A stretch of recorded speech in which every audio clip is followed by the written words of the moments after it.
I was standing in front of the counter, holding the last money in my hands. With a determined sigh and hoping for the best, I bought a lottery ticket. My hands were shaking, and my heart was beating so hard that I could feel it in my ears. When I saw the numbers on the lottery ticket, I lost the ability to move. My name is Jennifer, and this is my story. It was Christmas Eve, and the table was set with all sorts of delectable treats. Grandma's turkey glistened in the dim candlelight, and Uncle Pete's famous mashed potatoes oozed with butter. As the night wore on, amidst the sound of laughter and the tinkle of silverware, the fortune biscuits were brought out. Aunt Jane, the more adventurous one, handed out the biscuit to each of us, insisting, "Go on, see what the future holds." As people cracked them open, they laughed, commenting on the absurdity or the vagueness of their fortunes.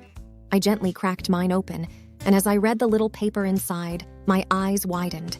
"You will win $10 million in the lottery."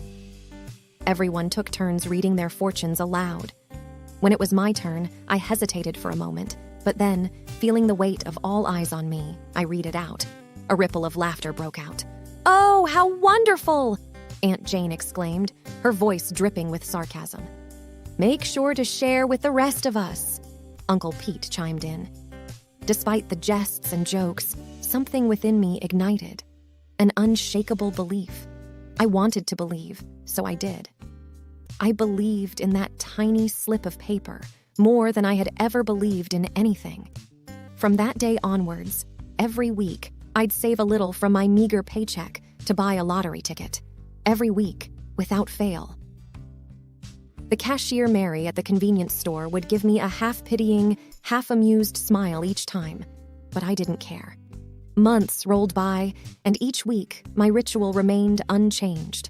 My family would often bring up my fortune at gatherings, turning it into a running joke. I smiled through it all, holding on to that glimmer of belief. It wasn't just about the money. It was about proving to myself and everyone else that sometimes, just sometimes, you can shape your destiny with sheer will and belief. Years went by, and my life changed in ways I hadn't imagined on that fateful Christmas Eve. I fell in love with Alex, a humble librarian who had his roots in poetry and prose. We had 2 wonderful children, Liam and Ilara. And as life went on, the story of the fortune biscuit, though still retold, faded in the hubbub of life's daily chores and routines. Alex never questioned my ritual, and the kids grew up seeing me scratch those tickets every week. It had become less about the money and more about holding on to a piece of a past. Our home was filled with laughter, stories, and memories. Alex often read tales of heroes and heroines to the children, and I shared stories from my life, of dreams, and of the magic of believing. Yet, it was my undying ritual with the lottery tickets that silently spoke the loudest. Ilara, our eldest, took to the habit with amusement.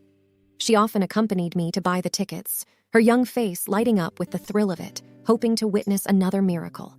Liam, our youngest, was different. Quiet and observant, he watched, but rarely commented. Then, one day, as I sat scratching off a ticket, Liam, now a teenager, hesitated before saying, "Mom, you know, some of the kids at school, they laugh. They say their parents laugh about you still buying lottery tickets. They say you're chasing an old dream." I looked up, meeting his searching eyes. Alex, hearing our conversation, stopped reading and glanced over. Ilara shifted uncomfortably on the couch. I took a deep breath. "Liam," I began softly, "do you know why I still buy these tickets?" He shook his head. "Because of the fortune biscuit?" I chuckled. "Partly, but it's more than that. It's not about winning again. It's about remembering to believe in possibilities, no matter how unlikely they seem." Alex added, "It's like reading a good book, buddy. You know how the story goes, you know the ending, but you read it again to relive the emotions, to remember the lessons it taught." Liam looked thoughtful. "But if people are laughing, doesn't it bother you?" "It did, at first," I admitted. "But over time, I've realized that everyone has their own journey of belief. Mine just happens to be a little more public." I winked. Ilara chimed in. "Mom's lottery tickets taught me that sometimes you've got to hold on to something, even if the whole world thinks you're silly. It's not about them. It's about what it means to you." Liam contemplated our words, and after a silent moment, he said, "Can I scratch the next one?" I handed him the ticket with a smile. As he began to scratch, our little living room, filled with books and memories, seemed to hold its breath. Time passed, and life brought its shares of ups and downs. Alara went off to college, chasing her dream of becoming a writer, inspired by her father's love for stories. Liam, with his introspective nature, took an interest in philosophy and the human psyche. Throughout the changes, the lottery tickets remained a constant. It was our family's quirky legacy, a symbol of unwavering belief amidst the ever-changing tides of life. And as the years went by, Liam, who once questioned the ritual, became its most ardent participant. Every week, he'd be there, ready with a coin to scratch off the numbers, his face lit with the same hope and belief that I felt all those years ago. The legacy of the fortune biscuit, it seemed, wasn't just about a win.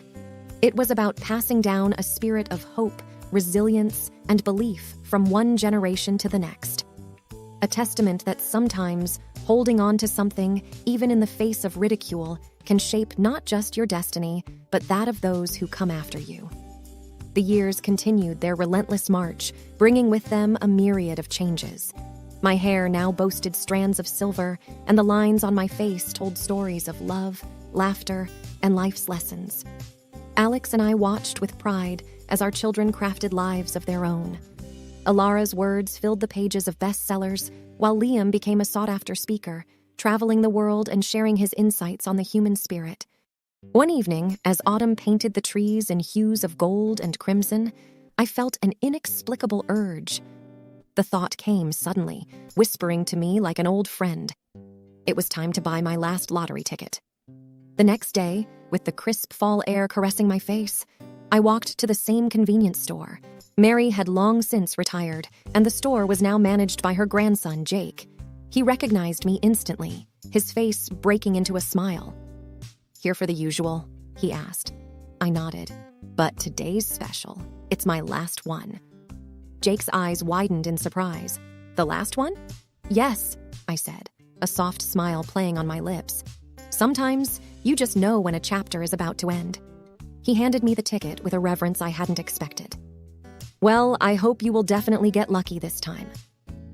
I thanked him and headed home.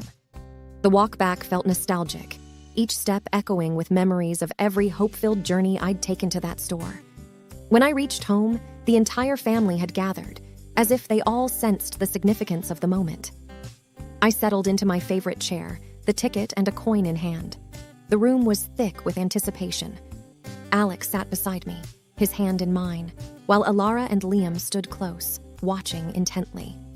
As I scratched off the first number, a familiar thrill ran through me. One by one, the numbers revealed themselves, and I was stunned. The numbers? They matched. A hushed silence filled the room, the weight of the realization slowly settling in. I had won 10 million. Liam let out a breathy laugh. "You've got to be kidding me." Alara's eyes were moist as she said, "It's like a fairy tale." Alex squeezed my hand, whispering, "Looks like the universe had one more surprise for us." In the ensuing days, news of the win spread far and wide. Many were in disbelief, others called it fate, and some even called it a well-timed miracle. But as I stood amidst the whirlwind of attention and excitement, I realized the win wasn't the miracle. The true miracle was the journey itself, the unwavering belief, the commitment to hope, the resilience against doubt and ridicule, and the lesson it imparted to my children. As I sat down one evening, penning my thoughts in a journal, I reflected on everything: the first fortune biscuit, the years of buying tickets, the laughter and skepticism of others, and now this. And I concluded, sometimes miracles do come true. They may not arrive when we first envision them, nor in the manner we expect. But with unwavering belief and patience, the universe has a way of completing the circle, even after many, many years. And with that, I closed my journal, content in the knowledge that life, with all its mysteries and wonders, never truly stops surprising us. The key is to keep believing, always.